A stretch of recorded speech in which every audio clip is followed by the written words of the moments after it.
The venue needs a $3,000 deposit by Friday or we lose the reservation, my mother said over the phone, her voice carrying the particular tone she reserved for requests she knew were unreasonable.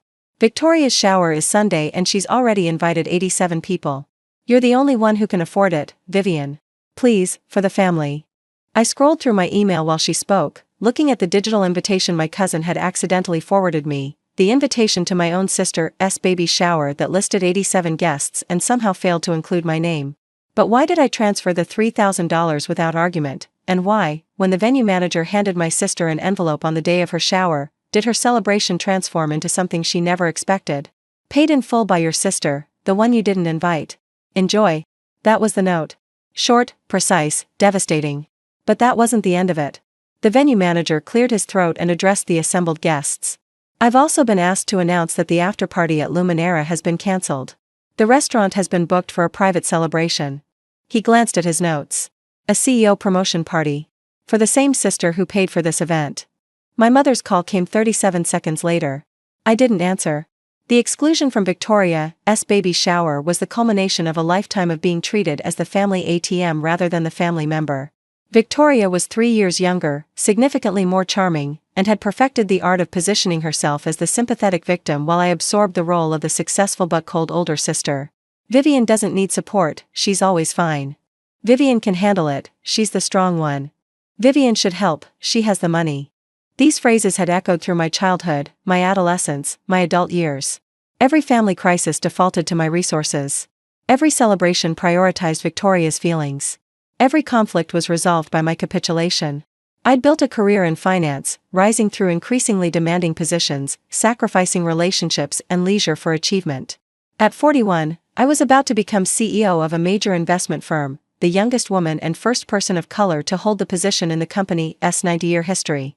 None of my family knew. I'd stopped sharing professional achievements years ago, when it became clear that my success was valued only for what it could provide them. The baby shower exclusion had been deliberate. Victoria had made the guest list herself, carefully curating exactly who would witness her celebration. Friends from high school. Colleagues from her part-time job. Members of her book club. My mother, my aunts, my cousins. Not me. When I'd asked my mother about it, casually, not wanting to seem hurt, she'd fumbled through explanations. The venue has capacity limits. Victoria wanted to keep it intimate. You're always so busy with work. She didn't want to impose. 87 people. Intimate. Capacity limits. The lies weren't even creative. The real reason emerged through my cousin Jessica, who'd forwarded the invitation by accident and immediately called to apologize. Victoria said you'd make everything about yourself. That you'd show up in designer clothes and make the other guests feel inadequate. She said you'd judge the venue, the food, the decorations, that you'd ruin the vibe. I would ruin the vibe by attending my sister's baby shower? That's what she told everyone. She said you weren't supportive of the pregnancy anyway. I bought her a $2,000 crib set when she announced. I offered to pay for prenatal appointments when she said money was tight. I know. Jessica sounded uncomfortable. But Victoria tells a different story. And people believe her because? I don't know. Because she's Victoria. Victoria had always been skilled at narrative management. When we were children, she'd break something and somehow convince our parents I was responsible. When we were teenagers, she'd borrow my clothes without asking and claim I'd offered. When we were adults, she'd accept my financial help while telling friends I was controlling and used money as power. The stories she told painted me as a villain, cold, superior, unwilling to participate in family life except through writing checks. The reality was different. I'd tried, repeatedly, to be included. I'd offered to host holidays, plan celebrations, participate in milestones. I'd been told my offers were too much, my presence was stressful, my involvement was unnecessary. Eventually, I'd stopped offering. And my withdrawal was used as evidence that I'd never cared in the first place. The $3,000 request had arrived 3 days before the shower. My mother's call had been frantic, stressed, laden with the guilt induction she'd perfected over decades. The deposit wasn't paid on time. The venue is threatening to cancel. Victoria is devastated, she's 7 months pregnant and doesn't need this stress. Why wasn't the deposit paid? There was a miscommunication. Her husband thought I was handling it, I thought he was. The shower is in 3 days. How did no one notice until now? It doesn't matter how it happened. It matters that we fix it. You're the only one who can transfer that much money quickly. I'm the one who can fix it. But I'm not the one who was invited. Silence on the line. Victoria has her reasons. Victoria excluded me from her baby shower and is now asking me to fund it. Do you understand how that looks? I understand it's complicated. But she's your sister. She's pregnant. Please, Vivian. For the family. For the family. Those 3 words had extracted thousands of dollars from me over the years. Down payments for apartments I'd never visit. Wedding contributions for ceremonies where I was seated in the back. Emergency loans that were never repaid. For the family meant, for everyone except you. I should have said no. Instead, I said, give me the venue's information. I'll handle it. The transfer was processed within hours. But I didn't just pay the deposit. I paid the entire balance, the full $4,700 for the venue rental, catering, decorations, and service staff. Then I made some additional arrangements. The after-party had been Victoria's idea. After the shower, the guests were supposed to move to Luminera, a upscale restaurant in the Arts District, for dinner and drinks. Victoria had reserved their private dining room, though she hadn't paid the deposit yet. I knew the owner. Patricia Okonkwo had been a client of mine for years, and her restaurant was one of my favorite places in the city. I need the private room for Sunday evening, I told her. Whatever Victoria was planning, cancel it. I'll pay double the rate. Is there something I should know about? My sister is hosting a baby shower she didn't invite me to and asking me to pay for. I'd like to redirect the after-party to my own celebration. What are we celebrating? My promotion to CEO. I was planning to announce it quietly, but circumstances have changed. Patricia laughed. Consider the room yours. And congratulations, that's extraordinary news. The day of the shower arrived. I wasn't there, of course. I'd been explicitly excluded, and I had no intention of crashing an event I'd funded but wasn't welcome at. Instead, I went to the spa. I got my nails done, had a massage, sat in the sauna until the tension I'd been carrying for weeks finally released. My phone buzzed occasionally with messages from family members attending the shower. Photos of decorations, food, Victoria opening presents. No one seemed aware yet that I'd funded the entire event. That changed at 3 p.m. The venue manager had been given specific instructions. At 3 p.m. exactly, he was to approach Victoria with an envelope and deliver a message to the assembled guests. The envelope contained the receipt for the full event payment, along with my note, paid in full by your sister, the one you didn't invite. Enjoy. The message to the guests was the announcement about the after-party cancellation. My phone started ringing at 3:02 p.m. My mother. Victoria. 2 aunts. A cousin. More calls than I could count, all arriving within minutes of each other. I answered none of them. The voicemails were illuminating. My mother, what did you do? Victoria is hysterical. The guests are confused. How could you humiliate her at her own baby shower? Victoria, you're insane. You're actually insane. You paid for everything just to make yourself look like a martyr? And you stole my after-party? Aunt Barbara, Vivian, I don't know what's happening, but your sister is 7 months pregnant. This stress isn't good for her or the baby. The messages assumed I was the villain. That I'd engineered humiliation rather than simply illuminating the situation that already existed. My note hadn't accused Victoria of anything. It had merely stated facts. I paid. I wasn't invited. The juxtaposition was damning because the juxtaposition was real. The CEO celebration at Luminera began at 7 p.m. I'd invited 23 people, friends, colleagues, mentors who'd supported my career over the years. People who valued me for who I was, not what I could provide. Patricia had outdone herself with the menu. The wine flowed, the conversation was warm, the celebration felt earned in a way that family events never had. At 8 p.m., my phone showed 17 missed calls from various family members. At 9 p.m., I made my announcement. Thank you all for being here. Some of you know why we're celebrating, some don't. As of Monday, I'll be CEO of Morrison Financial Group. The youngest woman and first person of color to hold the position in the company's history. The applause was genuine, the congratulations heartfelt. I've spent 20 years building a career while being told I was too focused, too ambitious, too unavailable for family. Tonight, I'm choosing to celebrate with the people who've supported me without conditions. Thank you for being that support. The confrontation came 2 days later. Victoria appeared at my apartment unannounced, still visibly pregnant, her face blotchy from crying or rage or both. How could you, she demanded before I'd fully opened the door. How could I what? Pay for your baby shower? Fund an event I wasn't invited to. You made me look like a monster in front of everyone I know. I made you look like exactly what you are, someone who excludes family members while expecting them to fund your celebrations. That's not what happened. Then what did happen, Victoria? Explain to me how 87 people received invitations and I didn't. Explain how I wasn't good enough to attend but my money was good enough to save the venue reservation. She faltered, searching for the narrative that usually protected her. You would have ruined it. You always make everything about yourself. I wasn't there. How could I have made it about myself by not attending? The note. The announcement.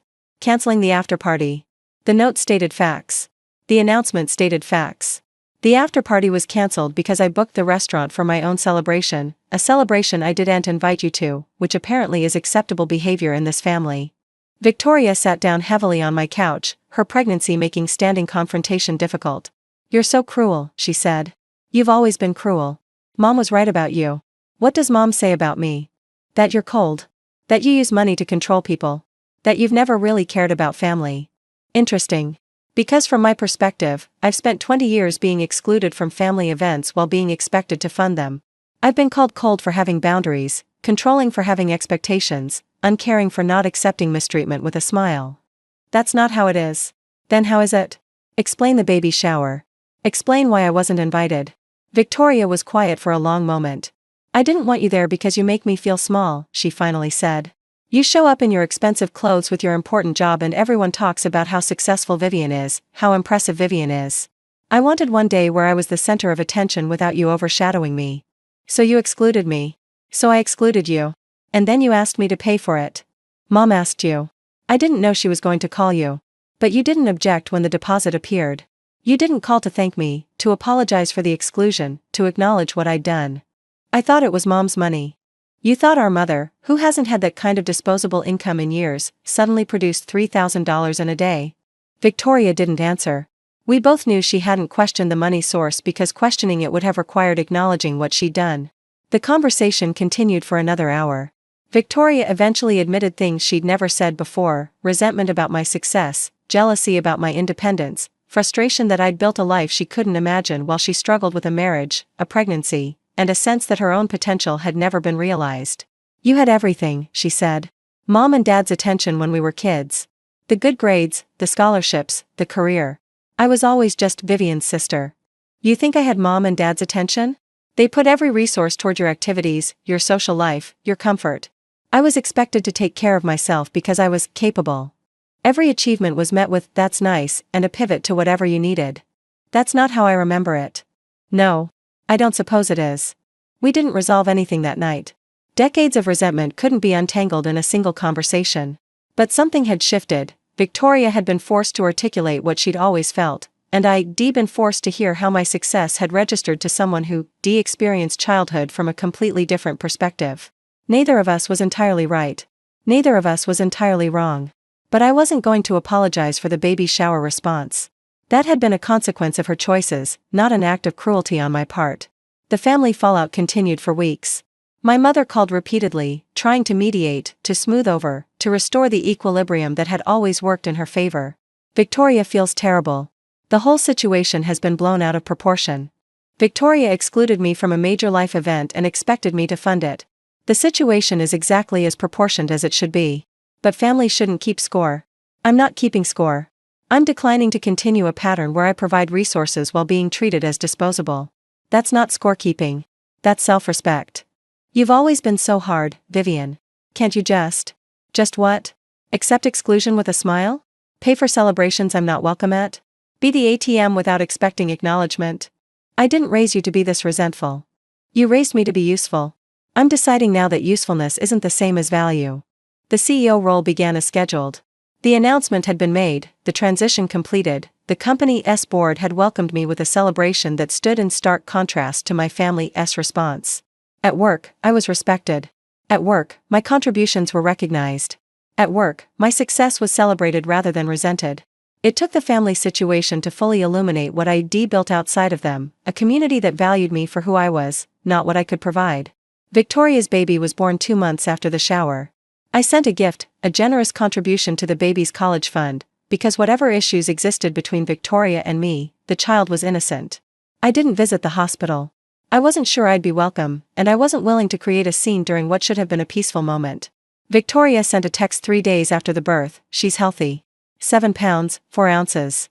Her name is Eleanor. I responded, congratulations. I hope she has every happiness. It wasn't the warm sibling exchange that some families have. But it was honest. It was what we could manage. The reconciliation, if it could be called that, happened over months rather than moments.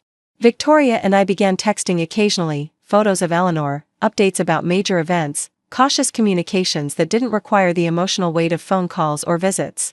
"I'm sorry about the shower," she wrote one day, 5 months after Eleanor's birth. "I was wrong to exclude you and wrong to let Mom ask you for money. Thank you for saying that. I've been thinking about what you said, about being the ATM. About being expected to provide without being included. I didn't see it that way before, but I understand it now." What changed? Motherhood. "I think about how I'd feel if Eleanor was treated the way you've been treated. Used but not valued.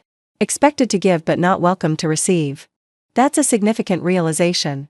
I don't want to be that kind of family. I want Eleanor to grow up knowing her aunt, really knowing you, not just knowing you're the person who sends money." The relationship that slowly rebuilt wasn't what we'd had before. It couldn't be. Too much damage had accumulated, too many patterns had been established. But we built something new, more honest, more boundaried, more respectful of each other's separateness. Victoria stopped expecting me to fund things. I stopped expecting her to understand my career. We found a middle ground where we could appreciate each other without the old dynamics poisoning every interaction. My mother adapted more slowly. She still occasionally tried the "for the family" approach, still sometimes forgot that I was a person rather than a resource. But Victoria began pushing back alongside me, and the unified front made a difference. Eleanor's first birthday party was the first family event I attended in over a year. Victoria had sent a real invitation this time, my name on the envelope, my attendance specifically requested. "I want you there," she'd said. "Not your money. Not your presence. You." I went. The party was modest, nothing like the elaborate shower that had caused so much turmoil. 20 people in Victoria's backyard, homemade cake, children running through sprinklers. "Thank you for coming," Victoria said as I arrived. "Thank you for inviting me. That should have never needed to be said. Sisters should be automatic invitations. We're working on it." Eleanor grabbed my finger during the cake cutting, her small hand surprisingly strong. "That's your Aunt Vivian," Victoria told her. "She's very important. And very loved." The words were simple, but they carried weight. An acknowledgement of what I'd never heard from my sister before. I wasn't just useful. I was loved. The baby shower had been a breaking point that became a turning point. My note, "paid in full by your sister, the one you didn't invite," had been deliberately provocative. The after-party cancellation had been unquestionably petty. The CEO celebration had been a pointed contrast to my family's treatment. But sometimes breaking points are necessary. Sometimes the polite accommodation of mistreatment has to end dramatically before it can end at all. I'd spent 40 years being the reliable one, the capable one, the one who could handle anything without requiring support. The baby shower had been my declaration that capability didn't mean I was available for exploitation. That being able to afford things didn't mean I was obligated to fund them. That having resources didn't make me less deserving of respect. Victoria had learned. My mother had learned. The family had adjusted. And I'd learned something too, that protecting myself wasn't cruelty, even when it was uncomfortable for others to witness. My sister's baby shower had 87 guests. I wasn't one of them. But when the venue needed $3,000 3 days before the event, I was the first call. I paid, not the deposit, but the entire event. Then I canceled the after-party and booked the restaurant for my own celebration, my promotion to CEO. The note I sent was simple: "paid in full by your sister, the one you didn't invite." My family called me cruel, cold, vindictive. Maybe I was. But I was also finished being the ATM that funded celebrations I wasn't welcome at. The shower became a breaking point that forced conversations we should have had years earlier. Victoria apologized. Our relationship rebuilt on honesty instead of obligation. And Eleanor, my niece, will grow up knowing her aunt as family, not just as the person who sends money. Some breaking points become turning points. This one became both.